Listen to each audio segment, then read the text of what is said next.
Hey guys, it's Diesel Queen here. Today we're going to be doing one of my power steering lines that I busted. Well, already was broken, but somebody jerry-rigged it together and it blew off again. And we're gonna be replacing the power steering pump because I have a really nice redhead steering gearbox in this truck and I don't want to risk having a messed up pump that's sending metal through my system because it ran without fluid for a little bit. So we're gonna replace the pump, replace the line, get as much fluid out of it as possible.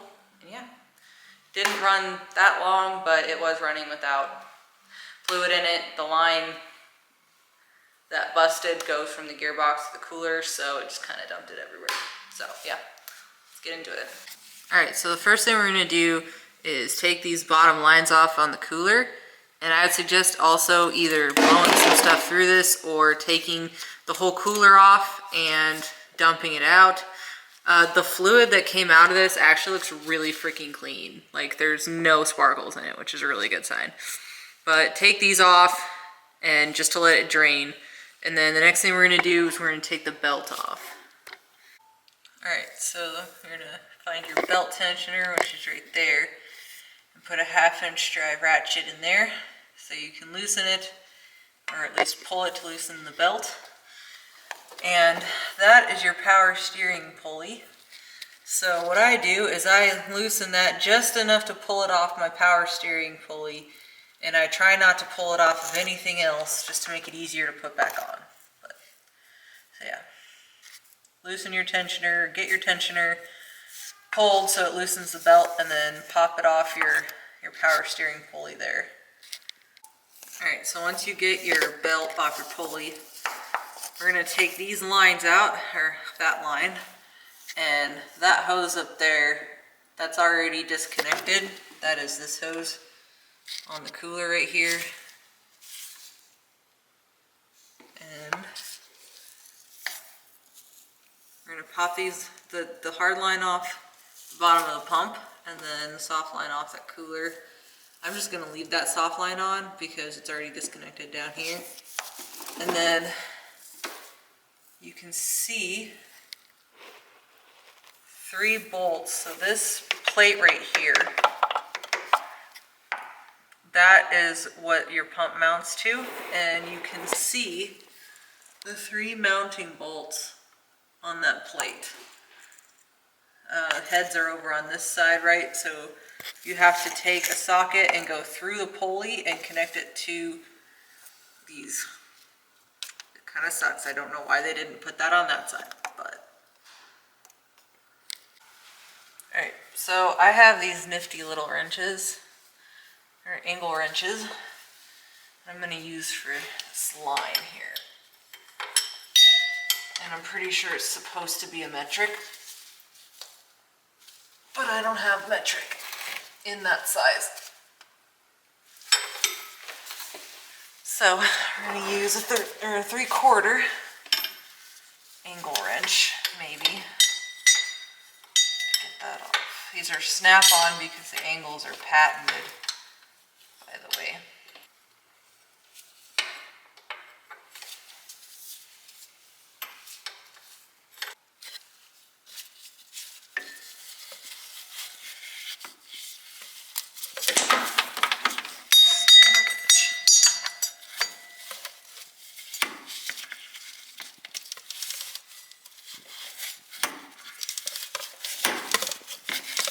So I'd suggest to break this bottom bolt loose, and when you get it broke loose, leave it in there because it's probably the easiest to reach because you can literally spin it by the back of the bolt. Leave that in there and then make that like you can break it loose but make it the last one you actually take all the way out, and then get the other 2 out, which is that one and that one. You also have to go through the front on, and I think it might be easier to reach those 2 from the top. All right, so you can see the head of the other one right there, and then the other one is over there.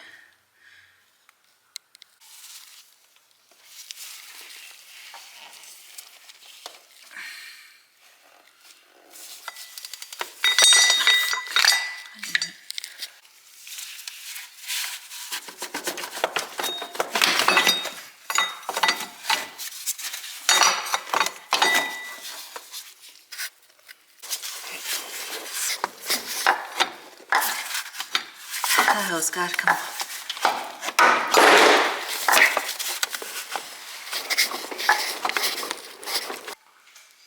Alright, so we got the old pump out, which as you can see, this does not actually look that old because it's not. But I said I just wanted to make sure.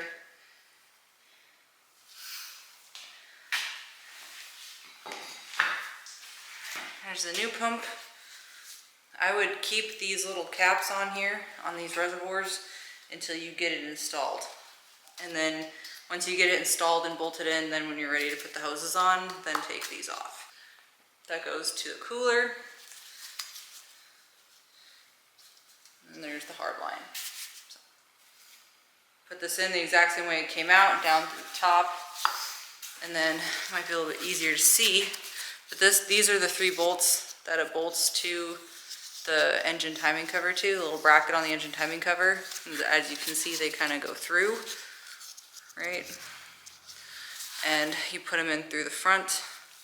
For those of you that were struggling with the removal, you will be able to see on this one kind of those holes that you're looking for, so you can turn this to line it up. But all right, let's get this new one installed, get the new line for the broken line installed, and then put oil in it, and yeah.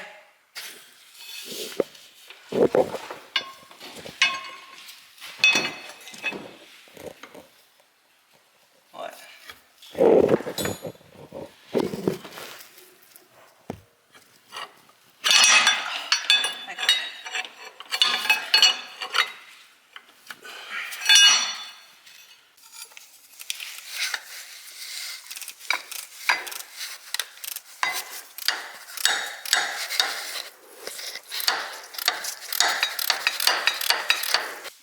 So I got the pump installed, I got those 3 bolts tightened, and then installed the line with a new O-ring.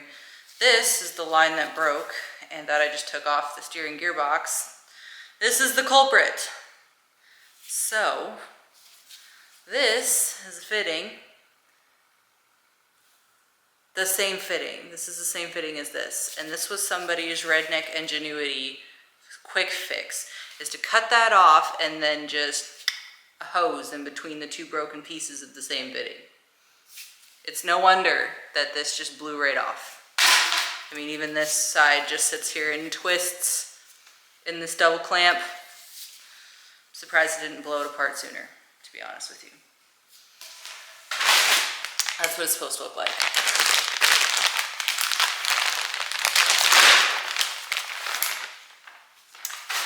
See how it's one piece?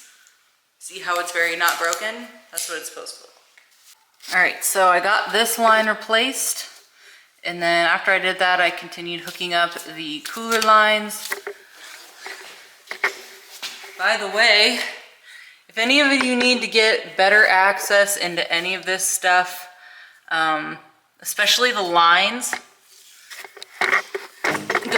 removing the fender helps a lot. You see a lot more access to all that stuff. All right, so now that we got the pump installed, the lines are installed, everything's tight, we're going to put power steering fluid in it. And how I do this, because I don't have a vacuum bleeder, and I think most people don't, is I do the same startup procedure with power steering pumps that I do with hydraulic pumps on large equipment. Okay, so this isn't as redneck as it sounds, because literally this is how you do it with, like, this is the procedure that a lot of high dollar hydraulic systems use when you replace pumps and stuff. I'm gonna fill it with fluid, and then I'm gonna bump the throttle, or I'm gonna bump the starter a few times, check the fluid, bump the starter a few times, check the fluid, until the fluid stops dropping. That kind of gets the air out of it and lets the fluid get into all the components without actually starting it and turning that pump. Once it stops dropping fluid, then you can start it. Then you need to lift it up off the ground, both wheels off the ground, and you're just going to spin it back and forth just before lock, back and forth a few times. I've already done this procedure once, so if you need to look at that again, but I will repeat it. You jack the tires up off the ground and you turn the wheel back and forth almost to lock. And if you do hit lock, make sure you back off really fast because you don't want an over relief with a brand new pump, not right away at least. And also because this is hydro boost, pump them brakes a little bit. And yeah, I'm gonna get this up off the ground and then we will start the bleed procedure. All right, initial pump priming.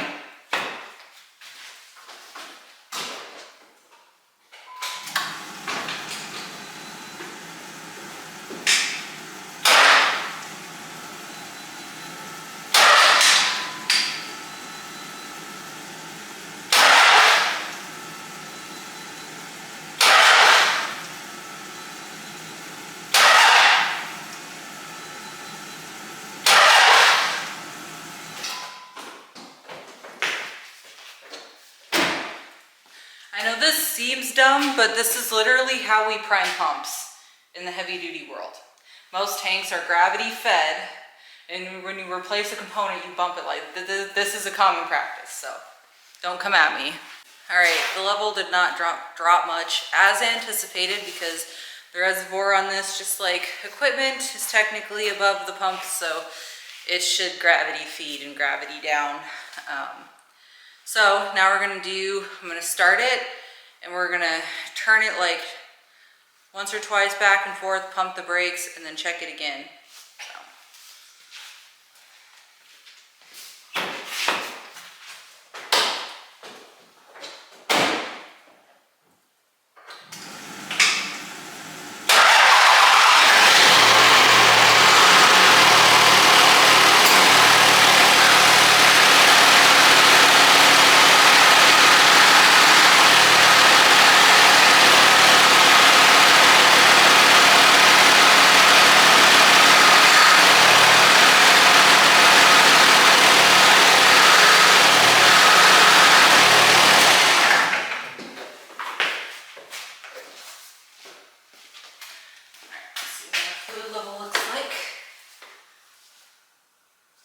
To make sure you're off the ground because it kind of defeats the purpose.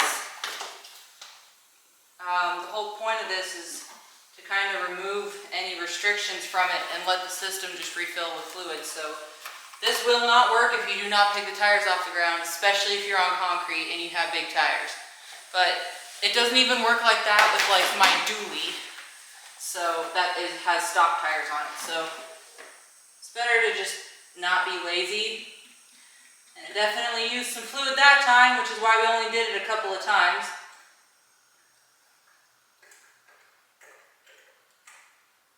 Fill that up.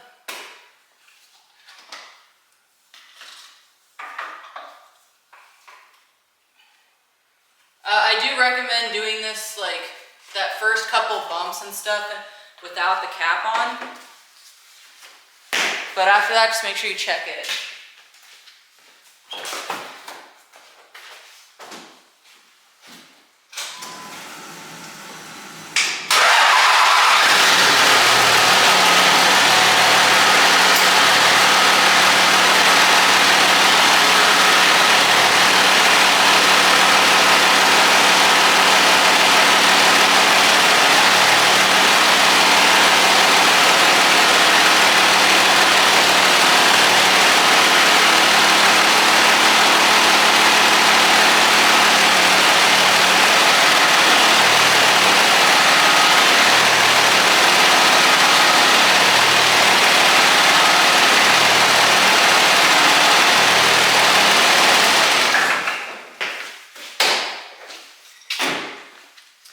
Check it again. We're going to open the door.